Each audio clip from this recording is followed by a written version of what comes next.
Anyway, we were nyim dare food when and lo ma America chele dare lo lok my match mo wan pink pinena ya de kombeto balo gai madwong dok madwong wa wai la won kanye match wan gai yo 60 kilometers lo ko be jomo kana ma gitika chal wan ge kom lok ina yo be la lonyo wakilo nyene Elon Musk ma en ko gitika chimo wan governor Los Angeles ni pegu doro kitme giko match ene mabe we pola wo maya bana Trump chimo wang governor mengo Los Angeles watching kibeka penyene ni pie no don parame giko match ene ni why did you allow match ene me wang for so many days and on a very large scale lo firefighters get watching the severity of this match no pie kan paramo giko ne no mer kiti wakinga kidege kera wana na guberka at some point beka be kiberka onyo gena par kipi par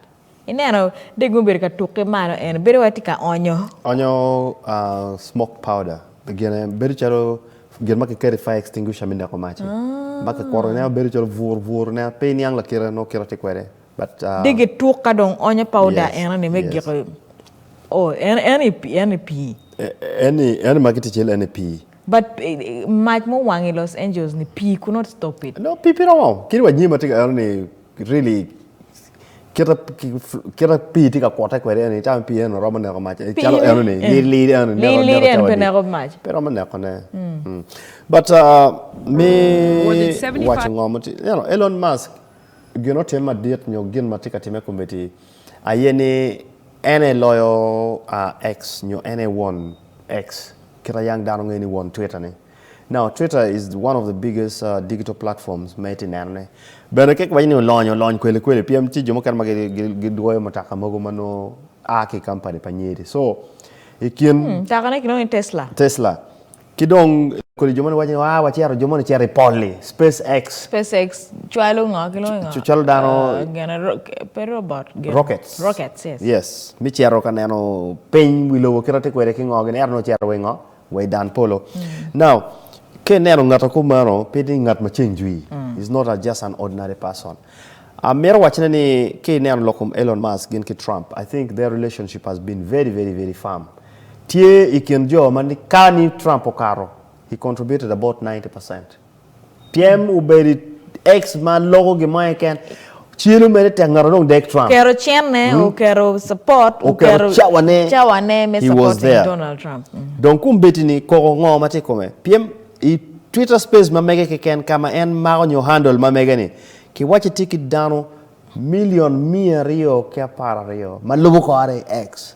Donc NTU ki influence ni PMK logor dano money wing no dano wing no tika neno ngoma entry mintika wajane one I'm one of his followers and I'm watching Emma keket kong ni ka eno wajane lok kamach enemy blaming ngadigi people take it as gospel truth o we akiti wajane lok ma eno logo e ko match mo wow kaberi ma pat par ya americani oberi lok gopa tika nyurne mi atini Jomati office John Gipe ka teach gen magatika bin office manyen mergila donyi office but en tika wengdo part ma group pa jomoni kenye gi blaming competence nyo gor teach pa jomoni which could be true nena ni jakan la dit lobo firing Dorothy Kisaka pe chitezi mo poroni pien jomo kana when they in office you kwala Uganda kan ki kermer cutting ikom no they're not doing the real job. So it could be true. There was some incompetence. God teach more bertie. Where macho wang for 3 consecutive days,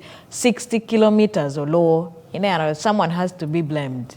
No, we can't say any magnopec controlling. PM Kong, the magnitude of the fire alone was too huge.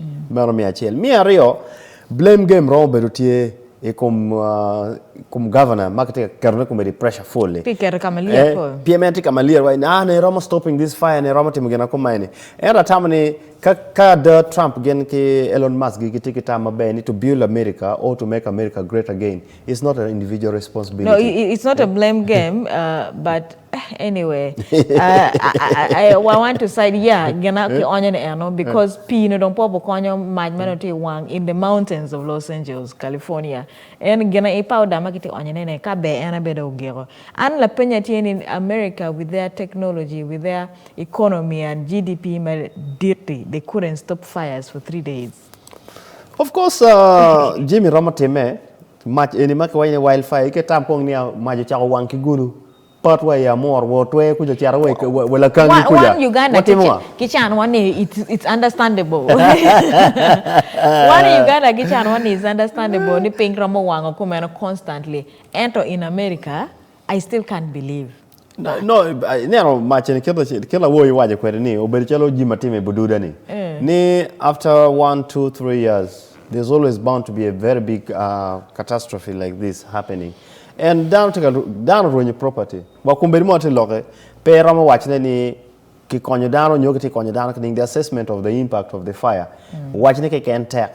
Ento wangeni majo wang rescue oberutie. Then powder make onyama is cooling the fire. Yeah. In pico it can't be pico. So it helps to solve the problem. Ento kumberi mai munyo kiti watchne ni. Kitika miyomele restaurant ni Elon Musk mirputi ki kerne. Mete kemi lock manopo pore PM disinformation equals to misinformation.